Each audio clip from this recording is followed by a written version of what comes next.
Bienvenido al canal de Narraciones Budismo. La cuarta verdad noble, el camino verdadero.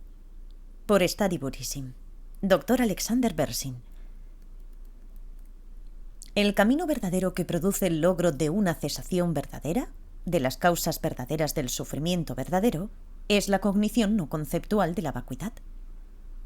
La vacuidad, vacío, es la ausencia total de algo que corresponda con lo que falsamente imaginamos que es verdadero acerca de cómo existimos nosotros, los demás y todos los fenómenos. La cognición no conceptual de la vacuidad es una verdadera mente que es el camino en el sentido de que funciona como un camino que conduce a una cesación verdadera. Las primeras tres verdades nobles.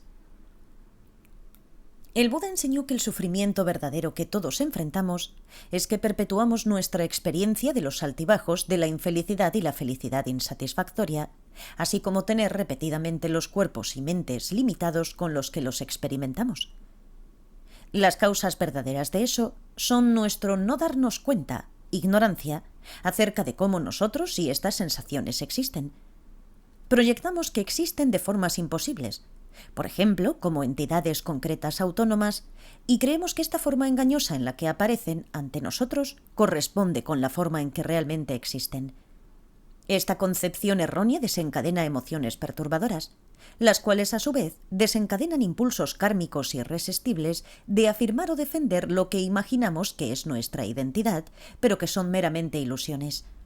Esta concepción errónea, al momento de nuestra muerte, también desencadena el renacimiento incontrolablemente recurrente, samsara, con un cuerpo limitado y una mente limitada. Sin embargo, el Buda se dio cuenta y enseñó que es posible eliminar estas causas verdaderas, y por lo tanto estos sufrimientos verdaderos de tal forma que nunca puedan volver a surgir. La cuarta verdad noble se refiere al antídoto verdadero que producirá tal cesación verdadera. El entendimiento correcto es el camino verdadero para eliminar la ignorancia para siempre. De forma ordinaria, cuando experimentamos alguna sensación de infelicidad, felicidad insatisfactoria o neutra, la exageramos hasta convertirla en algo extraordinario y concreto, imaginando que durará para siempre. Pero por supuesto no hay nada especial en ninguna de las sensaciones que experimentamos, todas son no estáticas e impermanentes. Cambian continuamente en intensidad durante el tiempo que duran y en algún momento todas llegarán naturalmente a su final. Al no darnos cuenta de ese hecho y pensar lo opuesto, somos engañados por esa voz en nuestra cabeza que grita en voz alta: «Yo quiero nunca tener que separarme de esta felicidad, es fantástica». O «Yo quiero separarme de esta infelicidad, es terrible, yo no puedo soportarlo». O «Yo quiero que esta sensación de neutralidad no decline, es un alivio». Esta fijación en el yo y la exageración del yo en una entidad concreta desencadena emociones perturbadoras y conducta compulsiva, perpetuando nuestro sufrimiento verdadero. Pregúntense ustedes mismos, ¿por qué creen que existen como una especie de entidad concreta llamada yo, que es autónoma, independiente de un cuerpo y una mente, y el autor de la voz en su cabeza? Si contestan, bueno, porque se siente así, y entonces así lo creo, pregúntense, ¿acaso porque lo creo es una buena razón para creer algo? Cuando creemos en una proyección de fantasía, especialmente acerca de nosotros mismos, basada meramente en porque yo lo creo, ¿por qué nos sentimos inseguros al respecto? Porque nada respalda nuestra creencia errónea, no está respaldada ni por los hechos ni por la razón.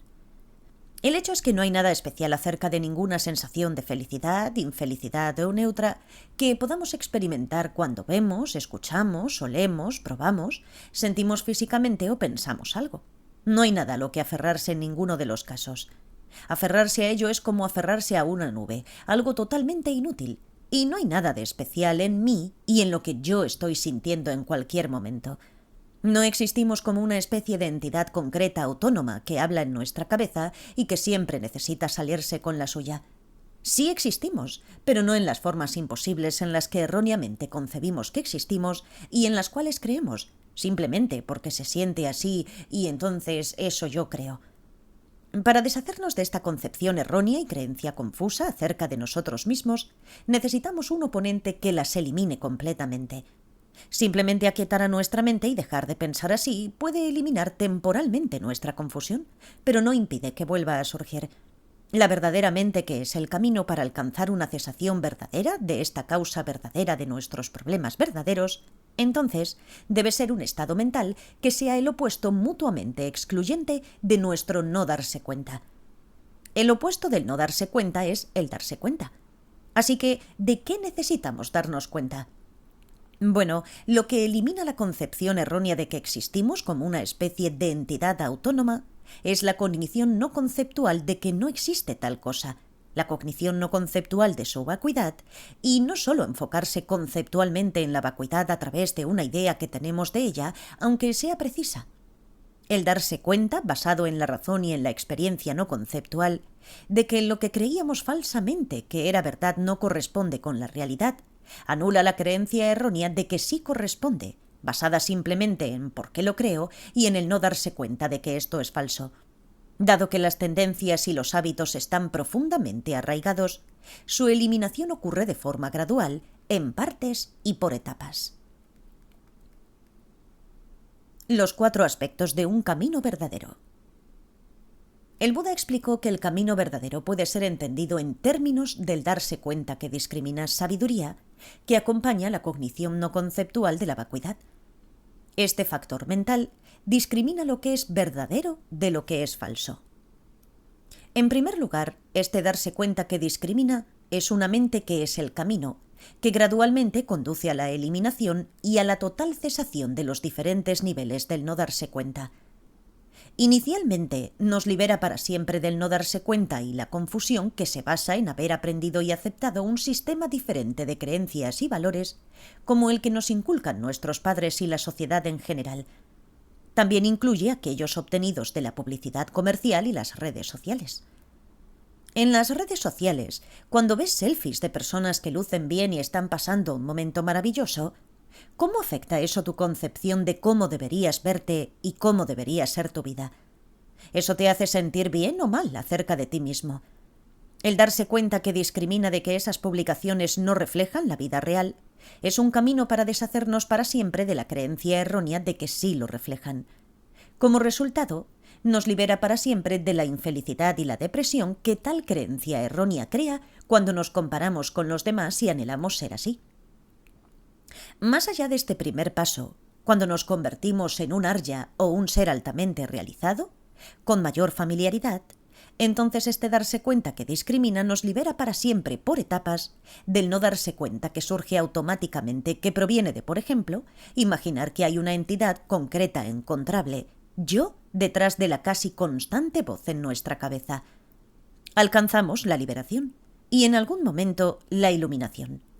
Cuando entendemos que el darse cuenta que discrimina de la vacuidad nos libera para siempre de estas causas verdaderas de nuestros sufrimientos verdaderos, elimina la concepción errónea de que no hay forma de obtener la liberación de ellos.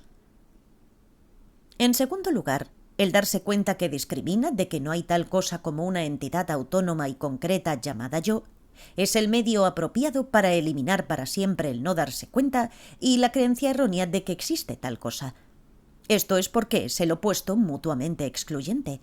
No puedes creer que existe tal cosa y que no existe tal cosa al mismo tiempo, ¿verdad? Este punto elimina la concepción errónea de que este darse cuenta que discrimina es un medio inapropiado para alcanzar una cesación verdadera. En tercer lugar, el darse cuenta que discrimina de la vacuidad es el medio para actualizar el logro de convertirse por etapas en un arya, un ser liberado y un Buda iluminado. Esto contrarresta la creencia errónea de que alcanzar uno de los estados profundos de concentración es el medio para alcanzar estos logros. En último lugar, el darse cuenta que discrimina es el medio para alcanzar la eliminación definitiva para siempre de las emociones perturbadoras e incluso de sus tendencias y hábitos que impiden la liberación y la iluminación. Esto contrarresta la idea errónea de que éstas forman parte de la naturaleza de nuestra mente y nunca pueden ser eliminadas por completo. En resumen, la verdadera mente, que es el camino de la cognición no conceptual de la vacuidad, establecida con el darse cuenta que discrimina, es el oponente eliminador de las causas verdaderas de los sufrimientos verdaderos. Una vez alcanzadas, estas verdaderas mentes, que son el camino, nos liberan para siempre, por etapas, del no darse cuenta y de las creencias erróneas, que son las causas verdaderas de que perpetuemos el surgimiento incontrolablemente recurrente de los sufrimientos verdaderos vida tras vida. ¿No es el logro de tal mente lo más valioso por lo que podemos esforzarnos? Gracias por escuchar.